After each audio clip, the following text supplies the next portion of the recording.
and welcome to Seasoned and Smart. My name is Rachel Pennellatore, and I'm the Quality Assurance Specialist for Greater Lynn Senior Services. Today, I'm here with Ann Springer, who's the Public Relations Director and the Manager of the Positive Connections Program at SeniorCare, and we'll be talking about different types of animals who help people today. So thanks, Ann, for being here. Thank you for having me. I appreciate it. And I wondered if you could just start by giving us a little bit about your background and the Positive Connections Program. Well, I've been employed at SeniorCare for about 15 years, and I started there as a care manager in the home care program. And we began to notice that some people were having difficulties remaining independent in their homes because they were having issues surrounding pet ownership. Things like how to pay for enough food, how to pay for vet care, what do I do if my dog has fleas or if my cat is itchy, or all kinds of things started cropping up.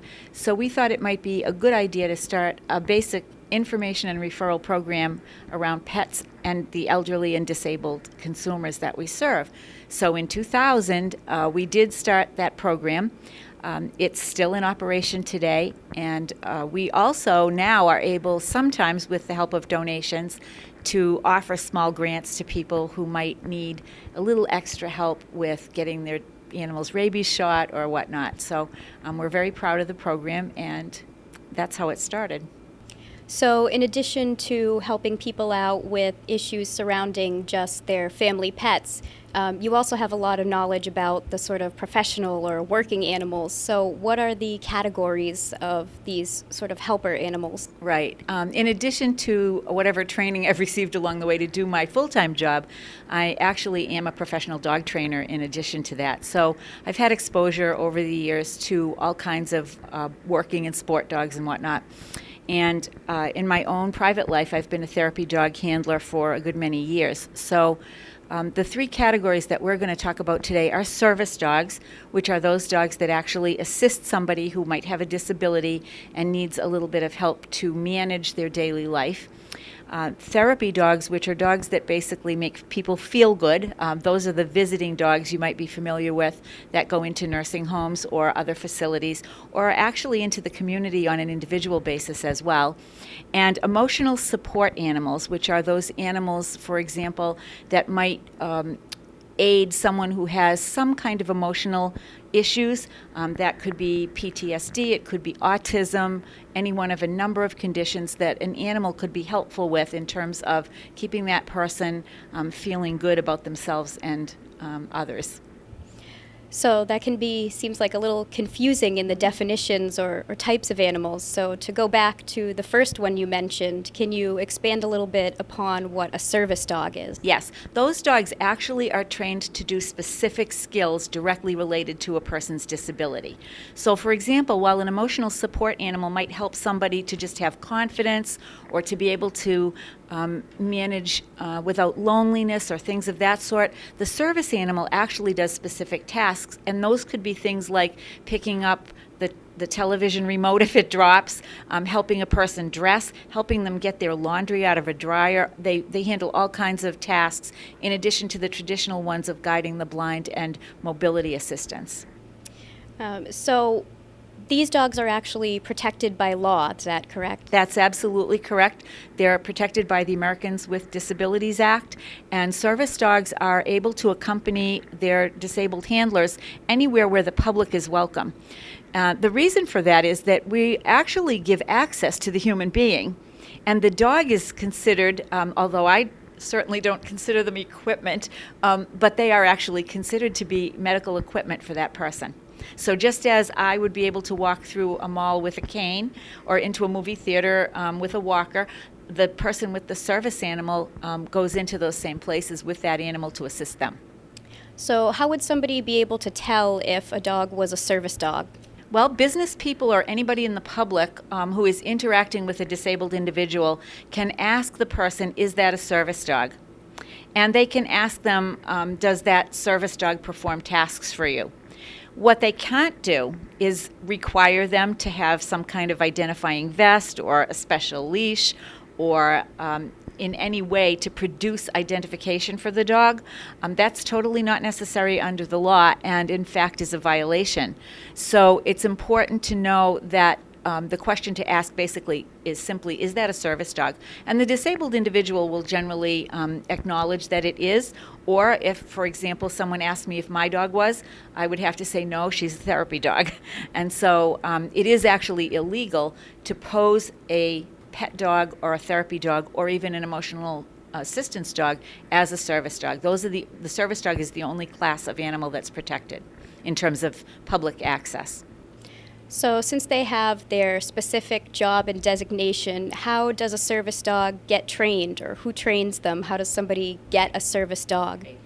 Service dog organizations such as NEADS, N-E-A-D-S, anyone can look that up online. They're located right here in Massachusetts, or Guiding Eyes for the Blind, Seeing Eye Dog, all of those organizations that produce service dogs can give someone an animal to assist them. However, it's not illegal for an individual to train their own dog to do tasks for them. So the training part is just training, as you would do for any dog that has a specific task in mind.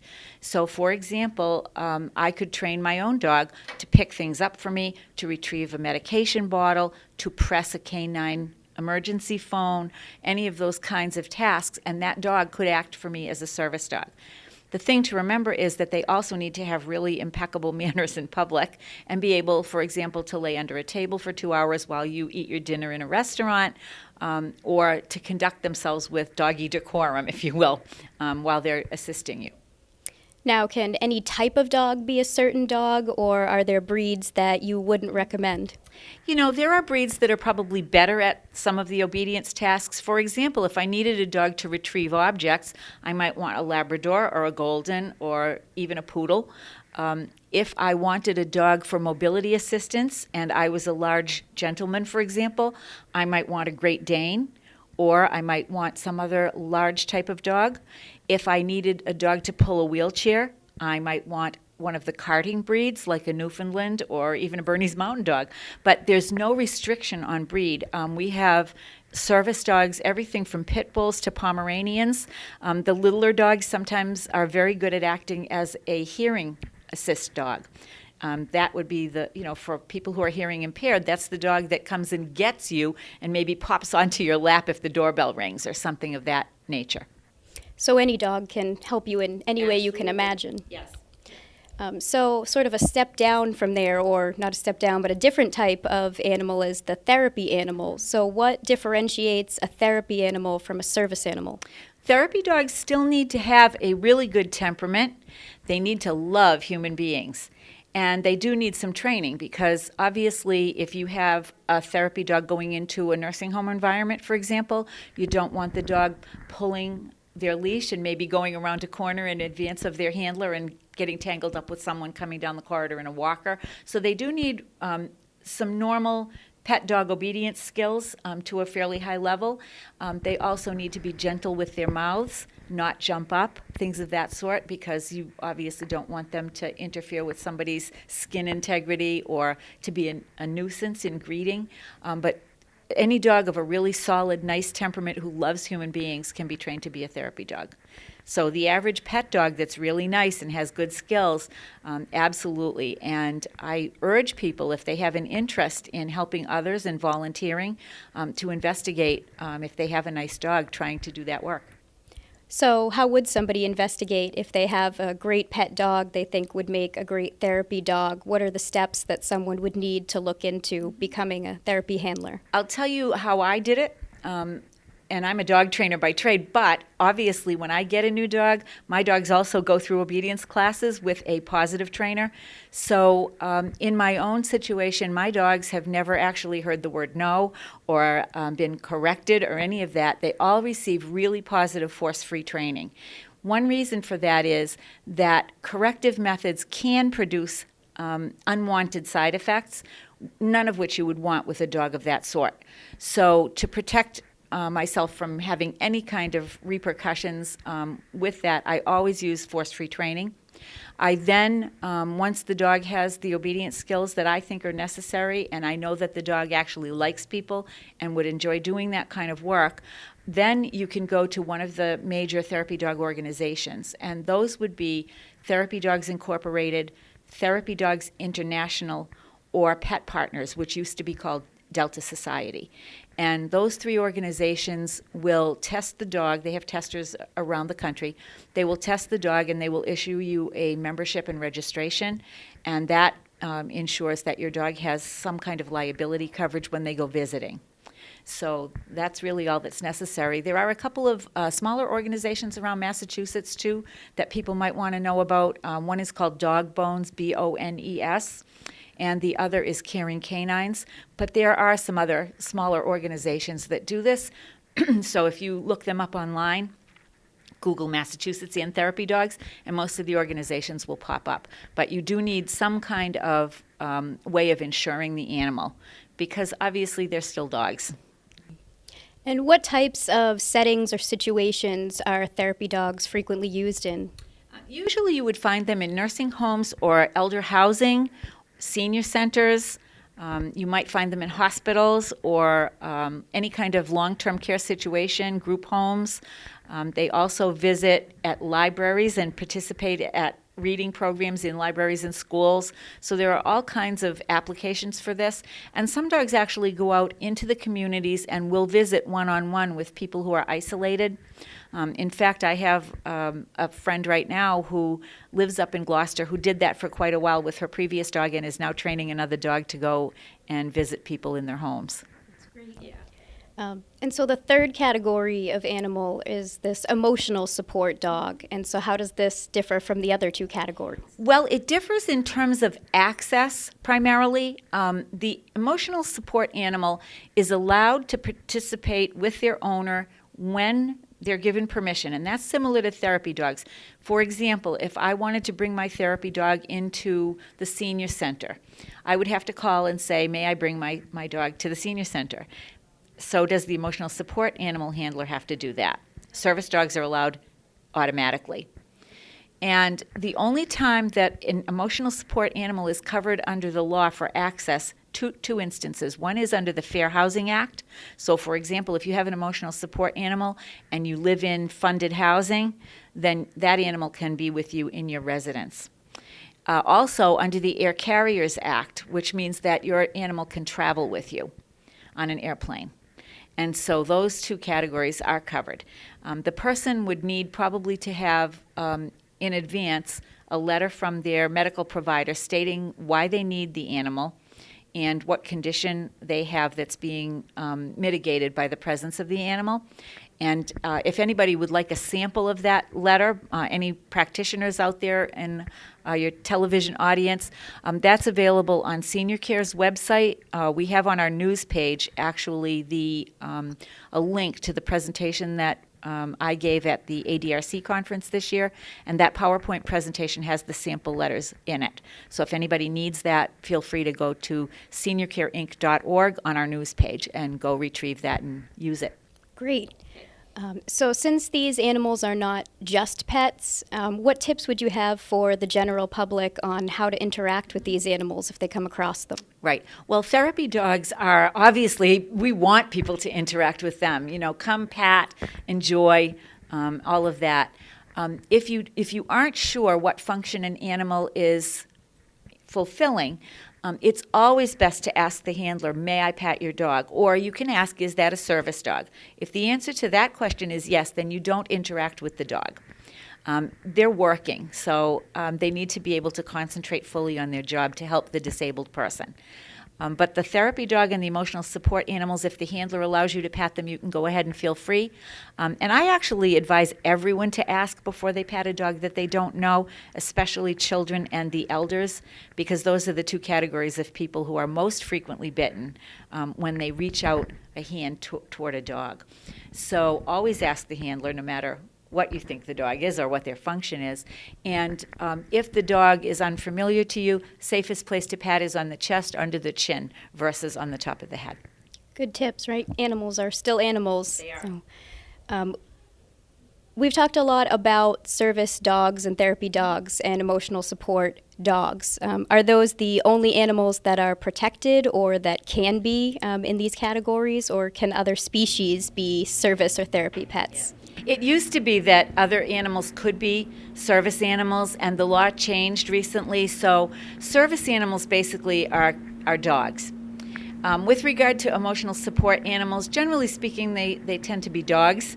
Therapy animals come in all sorts. So, for example, Day by Day Adult Day Center up in Gloucester, nearby to SeniorCare, they have small pets like pocket pets, rabbits, birds, things of that sort that are bringing joy to the participants in that program. Those would be considered therapy animals, although they're not registered as such. Generally speaking, the therapy dog organizations recognize therapy dogs and register them. But certainly any animal that's bringing joy to somebody, I consider them a therapy animal. And so where can people find out more information if they'd like to follow up on any of these types of animals? Sure. There are some sites that I really recommend that explain the difference. One is IAADP.org. That's the International Association of Assistance Dog Partners. And there's also Service Dog Central.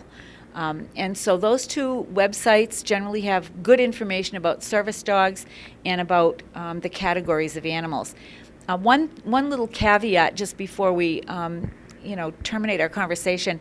Lately, there have been a lot of people who have been trying to get their dogs to go with them on public conveyances or in housing or to the grocery store or wherever. People want their dog to be a service dog so that they can get them to accompany them. People are desperate to keep their animals, especially older people sometimes, when the animal might be the only companion they have left. And I want to stress to people that it is a violation of the law to do that, and it's not okay because it puts the ability for disabled individuals to actually have service dogs in jeopardy, and it makes the public less likely to accept service animals that are legitimate. So we really ask that people not do that and that they understand the difference and abide by those differences. And if they're having issues regarding pets in housing or anything else regarding pets, Pawsitive Connections does provide information and referral to anyone in the state who's disabled or an elder or a caregiver for someone who is. So even though our service area, we're limited to providing direct care in our service area, we are not limited by geography in terms of giving information. So if anyone needs help and they want to ask questions, they can reach me at SeniorCare at 978-281-1750.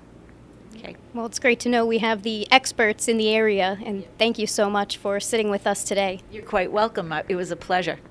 Okay.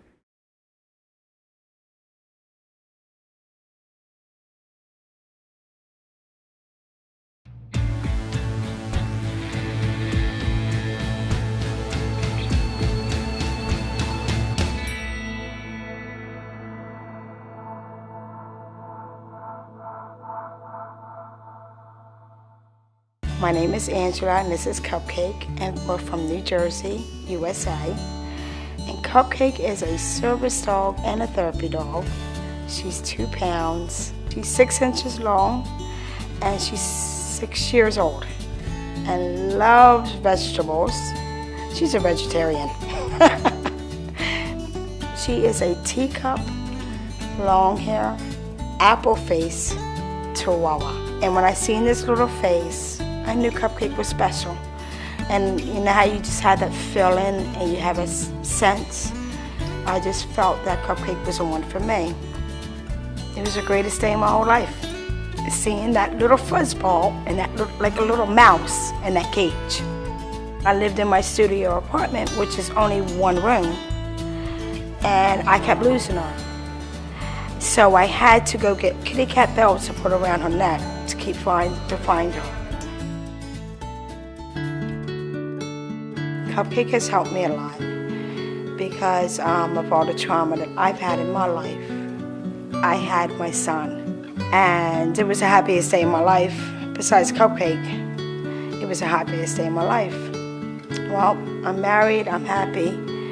Well, I was abused real bad. I left with my son, and I'm thinking, I'm just gonna go do this on my own. Well, I really had nowhere to go. And I left my son with a babysitter one day. I came home and my son was gone.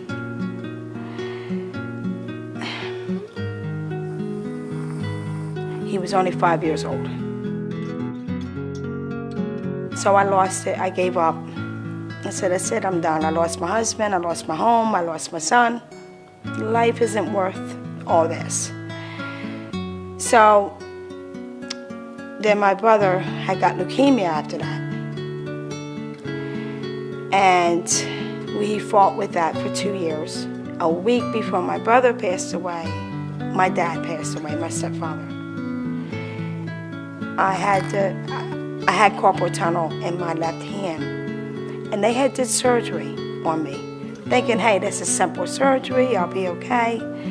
Well, after the surgery, I never knew when you get a surgery that you can get RSD. For 5 months, I mentally had to prepare myself that my hand was coming off. So CAPCT has seen me through that too, keeping my spirits high. CAPCT just does it because she loves people.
Happy trails to you until we meet again. Happy trails to you. keep smiling until then. Who cares about the clouds when we're